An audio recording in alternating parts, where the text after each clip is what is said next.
अगर पाकिस्तान ना बनता ना, जहाँ तुम मेरा जैसा मेरी मर्जी के नारे लगा रही हो, तो आज तुम लोग या तुम्हारे जो बड़े जिस कुर्सियों पे, आला कुर्सियों पे बैठे हुए ना, वो हमें भी पता है कौन कौन किस किस महकमे में बैठा हुआ है। इनका बड़ा बाप दादा जो है वो उन कुर्सियों पे ना बैठा होता, किसी हिंदू बनिए की गाड़ी के टायर साफ कर रहा होता। और इन औरतों के रेट लखनऊ, दिल्ली और मुंबई के बाजारों में लग रहे होते, जिन्हें बाइज्जत शहरी पाकिस्तान ने बनाया है। इनकी क्या हैसियत थी? दलित और शूदर से गया गुजरा सलूक इनके साथ हिंदू करता। तो जो साफ़ी बरादरान ने मौलाना साहब से माफ़ी का मुतालबा किया है, तो क्या उसके बारे में क्या कहते हैं कि लाइव प्रोग्राम में, लाइव शो में बैठ के वो कह रहे हैं कि हमसे माफ़ी मांगी जाए, कौम से माफ़ी मांगी जाए? देखें, सच बड़ा कड़वा होता है, और वो मीडिया जो प्रमोट करता है शर्मीन आबिद चिनॉय को, वो मीडिया जो प्रमोट करता है मलाला को, इन लोगों ने अपनी माँ बना के बिठाया हुआ है। सारी दुनिया को पता है कि ड्रामा है। तोहमत लगा के माँ पे जो दुश्मन से दाद ले, ऐसे सुखन फरोश को मर जाना चाहिए। अपनी धरती माँ पाकिस्तान पे तोहमत लगा के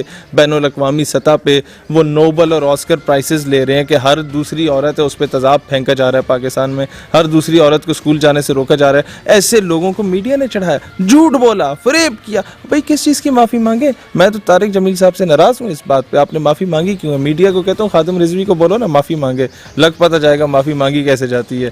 इनको भी ठीक बंदा टकरा नहीं है। अब्दुल मालिक के एक प्रोग्राम में इससे पहले खलीलुर रहमान कमर को बोलते कि माफ़ी मांगो हमसे, वो इन्हें बताता कि फिर किससे माफ़ी मांगनी है, कैसे मांगनी है। वो जो खलीलुर रहमान कमर ने भी एक बयान दिया है कि इन लिफाफा लेने वाले साफियों को कुत्ते की मौत मरना चाहिए। इससे भी बुरी मौत मरना चाहिए, लेकिन अब मैं रोज़े की हालत में हूँ, मैं वो लफ्ज़ उस जानवर का नाम लेना मुनासिब नहीं समझता।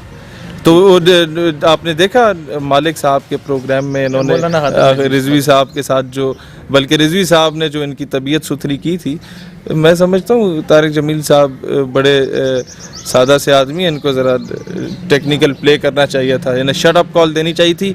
ये फिर किसी पे भी चढ़ दौड़ते हैं मीडिया वाले, इन्हें खुला छोड़ दो ना। ये मैं वो अल्फाज नहीं इस्तेमाल करना चाहता।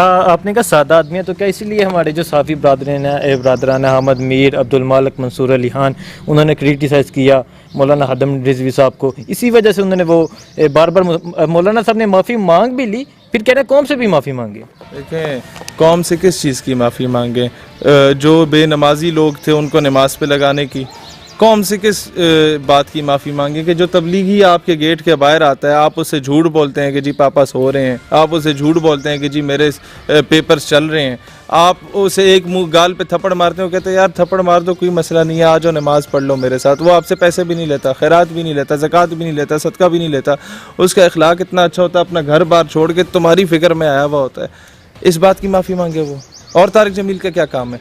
उसने, मेरा ख्याल है ये जो मम्मी डैडी बच्चे हैं ये यूनिवर्सिटीज़ के, इनको 2-4 नमाज़ें पढ़ा दी हैं, इस बात की माफ़ी मांगे? किस बात की माफ़ी मांगे? मैं समझता हूँ मजहबी तबके का अपना कसूर है। कसूर तारिक जमील साहब का है कि उन्होंने बड़ा खुला हाथ दिया हुआ है इन लोगों को।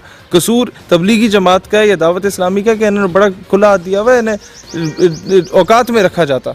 ये जितने लोग इस्लाम के ख़िलाफ़ बकवास कर रहे हैं या डायरेक्टली और इनडायरेक्टली मौलाना हजरात के बारे में बोल रहे हैं, चाहे वो किसी भी मकतब फ़िक्र का मौलाना है, स्कूल ऑफ थॉट एक अलग चीज़ है, he is preaching Islam, so you must be able to defend your religion, और आप अपनी कॉज को डिफेंड करें, इन्हें शट अप कॉल दें। नहीं देंगे तो ये हमारे सर पे बैठे हुए होंगे। ये लिबरल माफिया जितना भी आपने देखा है ना असम्बलियों में, तो ये घुस गया है। ये इजराइल की हमायत में डायरेक्टली इनडायरेक्टली बातें करना तो ये लोग शुरू हो गए। इन्हें वक्त पे लगाम दी जाती तो आज ये जरूरत ही ना होती इनकी। ठीक, जब उन्होंने माफ़ी मंगवाई तो उन्होंने समझा कि हमारा कद बड़ा होगा, हम अब माफ़ी मंगवाएंगे, लेकिन हमारी जो नौजवान नस्ल, आपने कहा उन्होंने जो सोशल मीडिया पे ट्रेंडिंग जारी है, अभी तक 2 रोज़ गुजर चुके हैं। अच्छा, एक चीज़ मैंने देखी है कि तारिक जमील पूरी दुनिया फिरा हुआ है, और ये तो लल्लू पंजू बैठे होते हैं ना मीडिया पे। वैसे उसने जिस तरीके से माफ़ी मांगी, उसने थप्पड़ ही मारा है इन लोगों को, और एक बड़ा ज़बरदस्त छक्का मारा है। जुनैद चौधरी साहब को भी कहा क्या आप मजाक कर रहे हैं, अगर आपने वो प्रोग्राम सुना हो? नहीं, उसने बड़ा ज़बरदस्त किया। ओवरऑल अगर देखा जाए तो माफ़ी मांगना ना मांगना है समथिंग एल्स। पब्लिक ने शो कर दिया है कि मीडिया वालों की औकात क्या है, कौन कितना लिफाफा लेके किसके पीछे पूछा लगा के फिर रहा होता है, कौन झूठ बोलता है, कौन 60 लाख लोग जब आपके पिंडी में इकट्ठे होते हैं एक जनाजा पढ़ने के लिए उसको ब्लैकआउट कर देता है, और कौन ऐसा है जो कि 13-14 शम्मे वो मशलें जला के नीम बहराना। अभी भी अगर मैं आ रहा था तो मीर शकीलुर रहमान को रहा किया जाए, यहाँ एहतजाज हो रहा कमेटी चौक में। कितने लोग थे? 14 लोग, 14-15 लोग। और ये ब्रेकिंग न्यूज़ है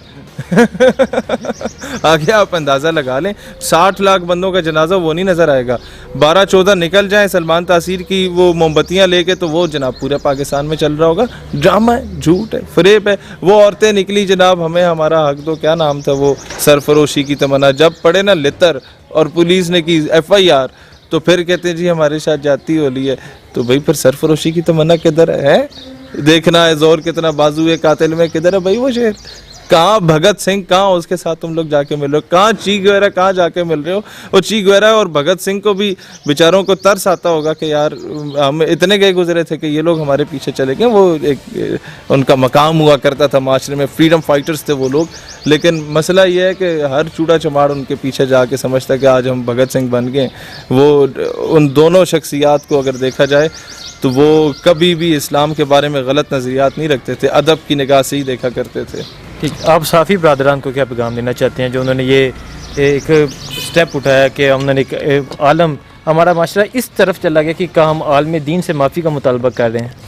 देखें, मसला सिर्फ ये है ना, एक आलिम दीन इंटरव्यू दे रहा था एक ऑफिसर को, और ऑफिसर था उसने हमारी तरह इंजीनियरिंग की हुई थी और एक बड़ी पोस्ट पे बैठा हुआ था। किस महकमे का था मैं नहीं बताना चाहता।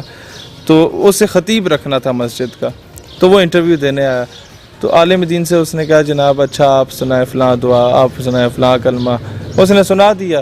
कहता है अच्छा मौलवी साहब क़यामत दी निशानी दसो। सिगरेट लगा के ना उसने, जो ऑफिसर था, और टांग पे टांग रख के, और उसने कहा क़यामत की निशानी दसो।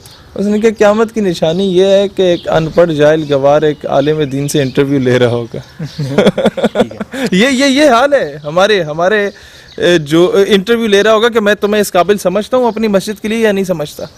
ये अंदाज़ा लगाएं। ये हमारे मुल्क का हाल हो चुका है कि एक दौर होता था, 2 घरों में लड़ाई होती थी, मौलाना साहब आया करते थे मोहल्ले के राजीनामा कराने, उनका फ़ैसला अटल फ़ैसला होता था। एक दौर होता था जब उलमा